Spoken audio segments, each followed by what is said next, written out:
Your mic, is it working? You got to unmute bottom left corner. Can you hear me? Andrew. We can, yeah. How are you? I'm good, friend. I'm in the middle of a poker game, but since this is the battle for humanity against the Satanists and the Matrix, with its constant deception of the populace, I thought I would jump in and say hello to everybody.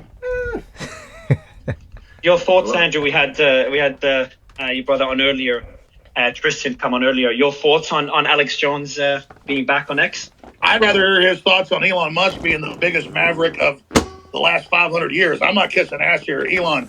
You've got big ones, man, on every front. You are literally overturning the entire power structure. I was just going to say this to let Andrew get in, but I just want to say this while you're here. You are literally changing the entire paradigm, and you've definitely got the system scared, and so everybody needs to support X. Everybody needs to support the sponsors on X. I personally am doing all my Christmas shopping this year with all the great gadgets and stuff that are on X. But I'm going to shut up now. But I would imagine instead of talking about Alex Jones, I'd like to hear Andrew Tate talk about or ask questions to Elon Musk.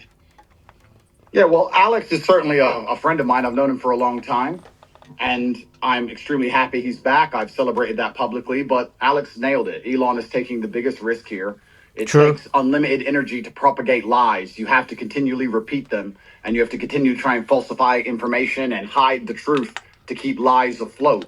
And this simple purchase, you call it simple, the purchase of a simple website has literally cracked the matrix in real time, and it becomes extremely difficult now to run the psyops they were previously running and enslave the populace, which is their primary goal. So Elon is a hero, absolutely. And the risks you are taking, Elon, I don't think many people at home actually understand the gravity of the risks you are taking, because your ability to speak freely is heavily leveraged against your insignificance. You're only allowed to speak if nobody listens to you. And if you get big and people start listening, they're going to come at you hard. And I think I'm not completely versed, but from what I understand, Elon's already suffering the lawfare tactics, which they're going to do. They're going to keep pulling out the hat to try and slow him down or Andrew, let me interrupt before I forget.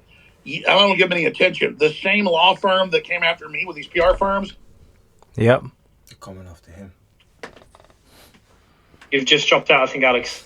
Crazy. It's just dropped out? Anyone else can? Yeah, I think you got a call. No, you got a call. Yeah, go ahead, Alex. There is a 3-letter agency running this. Not all of them, but let's just say it starts with a C and it ends with an A. Sorry, go ahead, Andrew. Starts with a C, ends with an A. Absolutely. And there's liberal NGOs CIA. Which will sponsor agents of the Matrix. They'll sponsor females to end up in a house party and then lie to try and then put you in a Romanian jail cell and get you sitting with the cockroaches in a dungeon. And it's a very scary world where you get to a point where you're only trying to tell the truth. And they're going to punish you for that using endless lawfare. And this battle has only just begun. What a collab. It's truly cracked now, and it's going to be extremely hard to lie to us like they did before with X, the way it currently is. And I think it came at exactly the right time. I almost, without trying to sound pessimistic, there was a point where I kind of felt like I was losing hope. You couldn't tell the truth about anything. Everything was a lie. Everything from head to toe was a lie. And they're trying to lock us all back in our houses again, and we can finally talk about it. It's truly heroic. And Elon's taking massive risk, and the respect I have for him for doing that is immense. Is enormous. Absolutely. I mean, this is what happened. I'm going to shut up. So I want to hear from Elon. But this is so historic. Elon Musk's courage, and it's true, I'm saying, has broken the back of the globalists. They'll never be able to turn. Who would have known from where Andrew Tate came from? War. Elon Musk has broken their back. And this just proves Elon Musk is not part of the Matrix, you know? That's it. I guess some people are afraid to die, but I am not. Oh my goodness. That's and you know what? It's kind of crazy because I was talking to someone the other day and I was explaining. They were asking about my seizure, how they took all my houses, all my money, all my cars, blah, blah. And I said, you never truly own anything on this earth anyway. You can have a piece of paper that says you own it, but if you piss off the government structures, they just get a judge to stamp a different piece of paper and you no longer own it. The only thing you own is your soul and your integrity. And this is the one thing they cannot take away from you no matter what they do to you. And that is the best feeling on earth. It doesn't matter if you can sell your soul to the devil and repeat what they want you to say, but then you truly own nothing.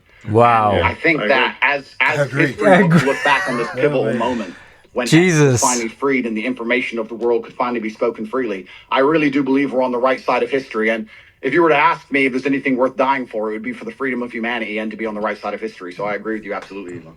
Wow. Yeah, absolutely. I'm just generally in favor of civilization and the furtherance of civilization. And I think we should always be concerned that we can regress as a civilization. And if you study history, you can just see the arc of one civilization after another as the civilizations rise and fall through history. We've been in a period of civilization rising very rapidly, but we should be concerned that we may be cresting, we may subside, and there are many times where I get late stage civilization vibes, and I'm just worried that maybe we're cresting as a civilization and perhaps headed for a fall. So yeah.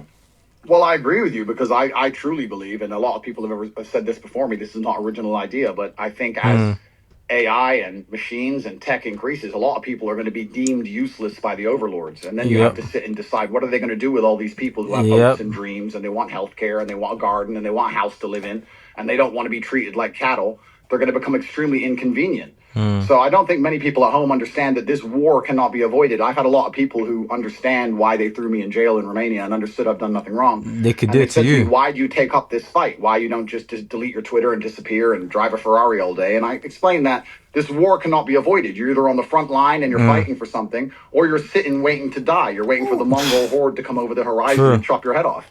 I totally agree. And just to throw this in there, if you read, and Elon, I knew you were doing great work. When I saw you 6 months ago at the World Government Summit, where they're all just saying we're going to make everybody eat bugs and we'll make the decisions to put microchips in them, and you said, we don't want a centralized system. We want a diverse system. We want firewalls. And I don't agree with this Tower of Babel you're building. They know that we go through cycles. And they want to artificially create a great reset collapse, in their own words, to make everybody else poor, consolidate power, and they'll have a smaller Type 2 civilization for themselves. And I think you're trying to build a Type 2 civilization, or even a Type 1 civilization, I should say, about microchips. For all of us. And you said we need to have a debate about going interstellar. We've got to expand or we collapse. And Elon Musk is saying, correct me if I'm wrong, you don't stay in stasis. You either expand or you collapse. Oh, you're decollapsing. You either grow or you collapse. You don't. The steady state is basically an you collapse. So you have to pick it. You have to make a choice. It's do binary. You want to grow civilization, or do you want to decline and collapse? So nothing stays the same. Steady state is not stable. So, and I say we grow, and I say we expand, and we have more humans. And we become a multi-planet species and a space-faring civilization, and ultimately be out there among the stars. And I think that is the exciting, inspiring thing for the future. Not a declining human civilization that dwindles to nothingness and where humanity dies with a whimper. And that's the bottom line. I think it is the battle of people who believe in humans and humanity and want it to expand against people who are so selfishly going through the earth and so selfishly orientated that they don't care about expanding civilization. They just want to control the humans that are currently here. Power. And Andrew, I totally agree with you. Arrogance. I totally agree. Let me throw this caveat on it, because I've read the writings of Bill Gates and Klaus Schwab and the Club of Rome. They know we could easily expand. There's plenty of room, hundreds of billions of known galaxies. They know that this is just a seed that's going to not just grow into one giant oak, but an entire forest, an entire universe. And so they want to shut everybody else down because they can't know mute him. The Elon Musk to come out of the general public. They want a global tyranny so they can direct it and control it, so that they direct the expansion. And we can't let that happen, because they literally talk about it in Agenda 21, the official UN plan, a 90% world depopulation. So we need to go 90% with the Elon Musk plan. And that's why I tell people to get upset. They go, Elon Musk is involved in every advancing technology. The globalists are pushing that too. Well, technology is like a gun. It's whose hand it's in. And so we need the gun in the people's hands, the gun of expansion, instead of in the globalist hands. And so just because Elon Musk is on the cutting edge of every technology, don't fear the technology like some troglodyte. Fear us not being in control of it. And Elon is saying we need to be an expansionary human explosion of competition and freedom, not some new dark age with a tiny breakaway civilization that's only working for itself. Sorry, I'm ranting.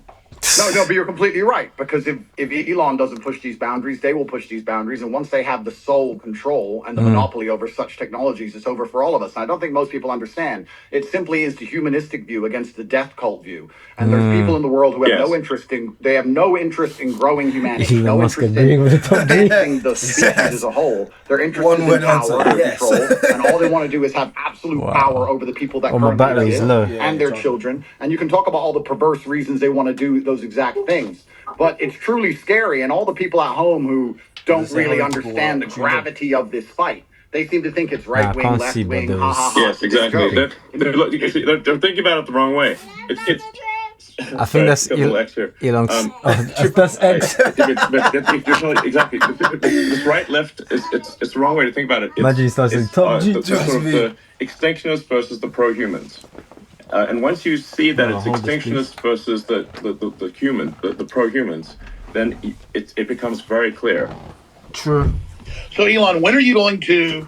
I know you got 100 irons to the fire, but I've really, when you talk about we need to create a plan B for humanity, well, that's really No, it's not a time. I mean, an alternate master plan, because the globalists are in control right now. You're trying to wrest control with us, helping. I mean, when are you going to put out your battle plan, or you're already putting it out in pieces? No, I mean, what I'm saying is that actually, I think we should expand humanity. Like basically, we should have basically more kids. The population should increase. Wow. And we should become a multi-planet species and make life multiplanetary. Build a self-sustaining civilization on Mars, and then ultimately, this will be long after I'm dead, probably, but they'll almost certainly. If you're finding value in this, other star systems and smash that like button right now we'll find some and subscribe, long-dead obviously. Civilizations. And let me know whose side you're We want to on. be one of those Tate, one planet civilizations that never got beyond, its home planet. Alex or Elon. I mean, we gotta, The Matrix. Yeah, or the Matrix. what are the aliens gonna think of that? It's like we gotta make a good showing. Team Human. Well, Let's go. and that would absolutely that would be LFG. certainly disappointing. But it's essential, and truthfully, it's so amazing we'd even speak about these things. Only 2 years ago, you couldn't even speak about these subjects, but it's so pertinently obvious to anyone who pays attention, and it is scary. And expansion and humanistic views are certainly the way to progress, and it has to be done. There's no other way. Just like a business, just like you guys said, if you stand still, you die. And it takes a few brave people to break the matrix. You have to break the dam, and I think bravery is so important because it puts a crack in the dam, and it shows that if there's people out there brave enough to risk getting canceled, risk lawsuits, risk lawfare, then it's going to inspire bravery amongst the rest of the populace. And it becomes extremely hard to lie to brave people. And I think that's one of the largest pandemics of Earth today is bravery. And when I say bravery, I don't mean that in any kind of negative connotations. Bravery is being full of love and loving the people around you and sticking up for your community and loving where you live and loving your country. And it's brave to do those things. And it's love. What do the globalists teach us? Children are bad. We're ugly. Humans create all this racial division. They want us to hate each other, so we just give up, roll over, so the globalists can have the future. I would just like to say here, the globalists are short-sighted too, because the thing is that you can't really separate yourself from civilization. So I think those who are sort of I still can't believe this is going on. This is crazy. Andrew Tate, Elon Musk, Alex Jones. You don't necessarily have to be altruistic. You just have to think. Joe Rogan's next. Obviously, you cannot exist in any good way without civilization. Smash that like button. I mean, just watch one episode of Naked and Afraid, and see how much you want to go live in a forest by yourself.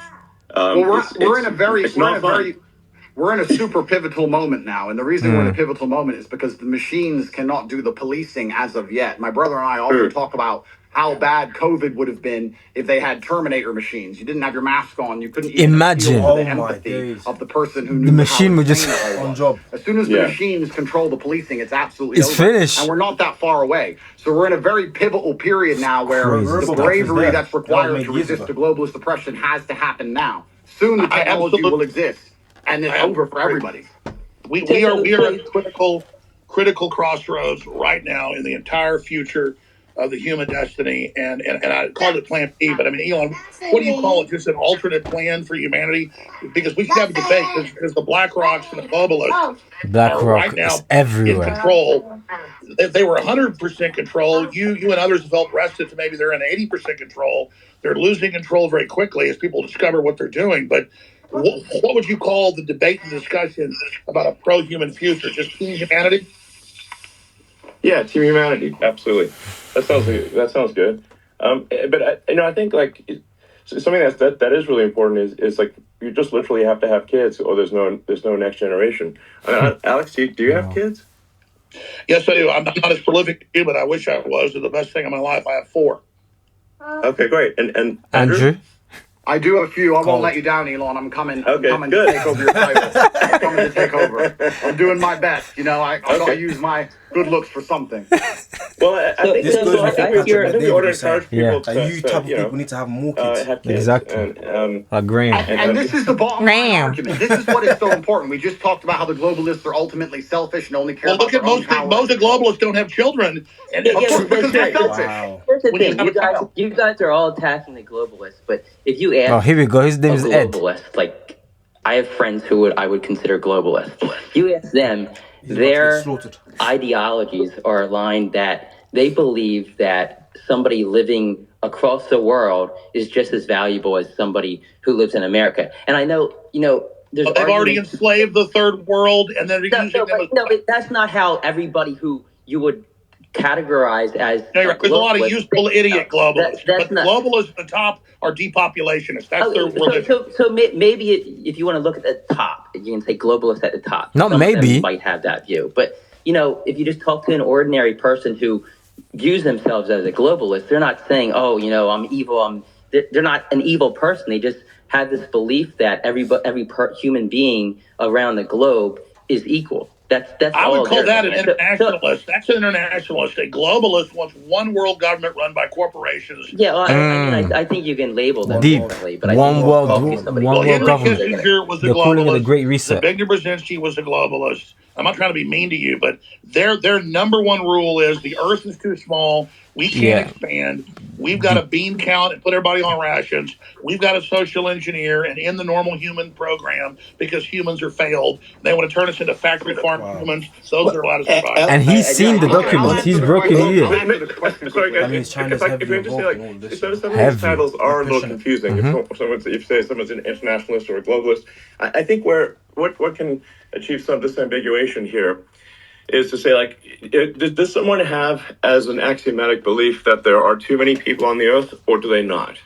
Do they believe that the Earth can sustain the current population, or do they think it cannot? People think the reality is the Earth Earth is can not. actually, Yeah, handle more than the that. human population probably 10 times larger than the current Yeah, population. they lied Earth to is us. actually very sparsely populated by humans. We only see density because if we're in a dense urban environment like New York or Boston, if we all spread London, out, or something like that. But if like, here would be like a good test. If you took a plane from LA to New York and you try to drop a bowling ball and hit somebody, your chances of success are basically zero. No way. You have to drop 10,000 bowling balls, maybe. No oh, way. You just my days. I'll tell you sort of something that may scare people a little bit. Is that there are thousands of objects falling onto Earth from space all the time. This is not what they But teach how often do you hear about someone actually getting hit by falling by meteorites?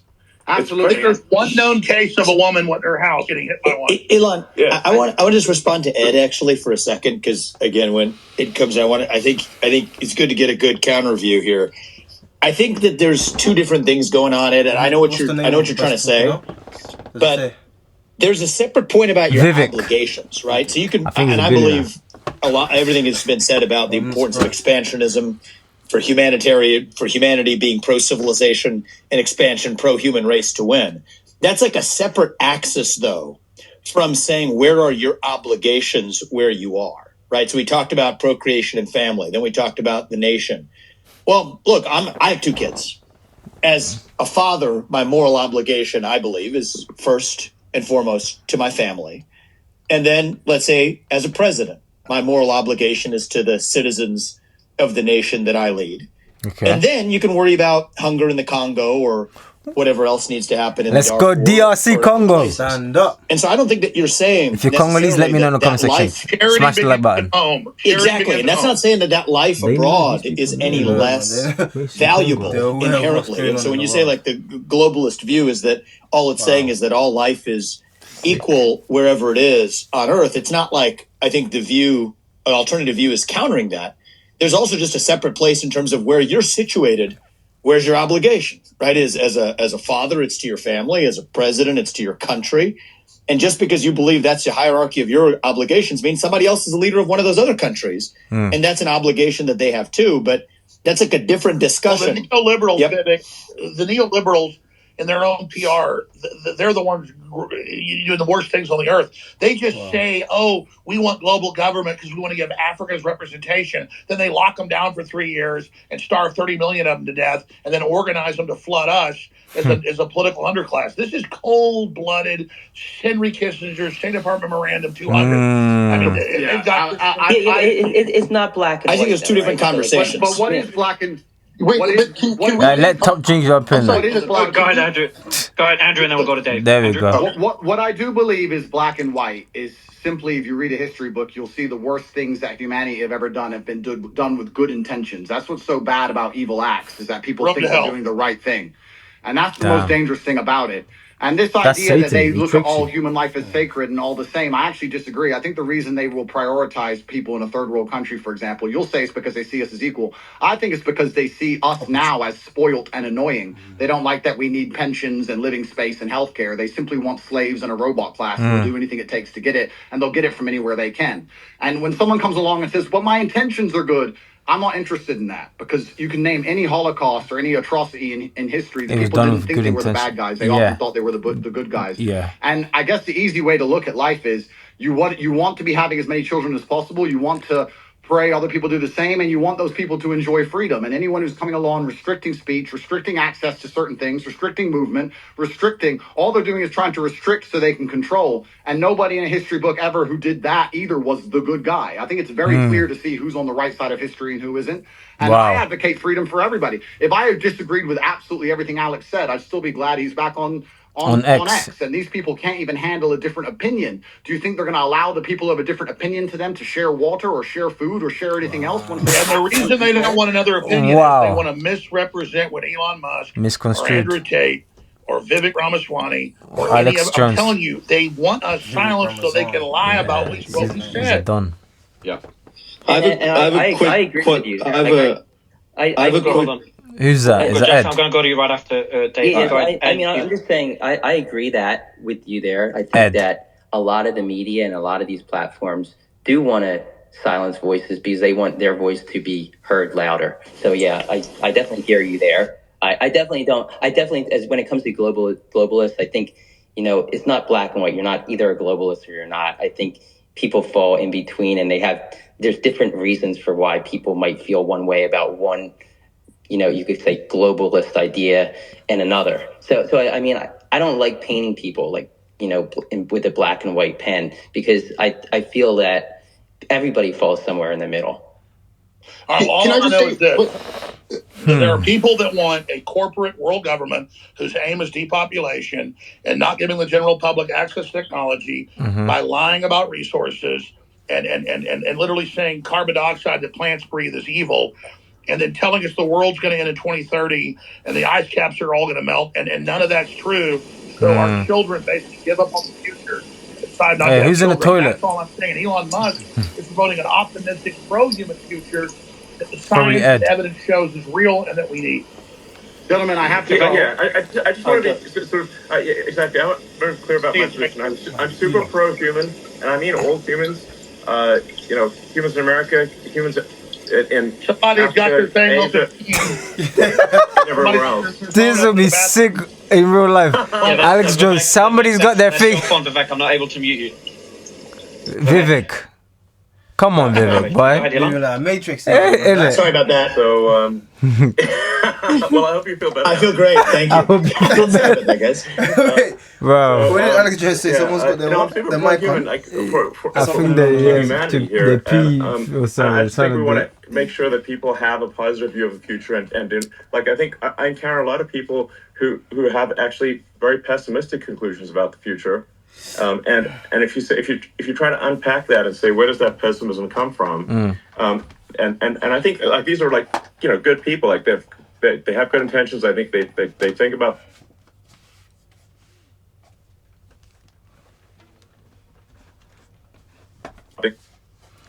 It's going off again. Can come from is believing that there are too many humans on the planet. This is false.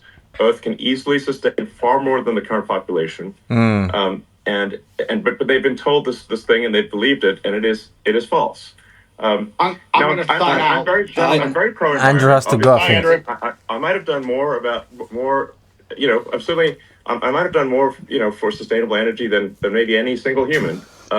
So I would consider myself an environmentalist, but I also believe in physics and reality and not sort of being alarmist about things. Something you said was really smart, and I've seen the equations. I'm not a mathematician or rocket scientist like you, but we need the fossil fuels to get to the new technologies and transfer over. You can't cut them all off and then not have it. They're blowing up the bridge that gets them there. Gentlemen, what I would like to say, my final point, I would like to say, I often get asked by people who follow me, they say, who do you think who controls the world? Who do you think the Matrix is? And I use the Matrix as a very simple way to explain that they purport a false version of reality that everyone buys into to keep your mind occupied so they can extract your energy from you for the soulless machines, which are essentially the globalists we're talking about. And I try and say that I still believe that we run the world. There's a lot more of us than them. We still control the world. It's just down to what we will accept and what will allow them to do to us. And that's why bravery is so essential and so important. And I know I can come across as brash with my message. But you're not. Stop telling 16-year-olds. When I'm telling 16-year-olds to go and get rich and buy a fast car and train hard and go to the gym, etc., because these young men are far less likely to blindly comply, and it's extremely important that they don't psyop the next generation of young masculine youth. And that's why the system was scared of you, Andrew, because you were doing an extreme version of it to shock them out of it, to show them how to have a destiny, how to have desire, how to want to be into the future. And then that's the same thing in a different way. You're right. We still control the world, and it's down to what we will accept, and it's going to take bravery and love. You need to love the people around you and love the human race and love the place you're from. And I just want to wrap up by saying that I would never kill myself. And if they put me back in that dungeon to starve, I hope you will all do your very best to get me out, because I'm in a very... We will, Andrew. Love you. What a G. What a G, man. Wow. Smash that like button and let me know your thoughts in the comment section down below. That was absolutely deep. Watch this video next.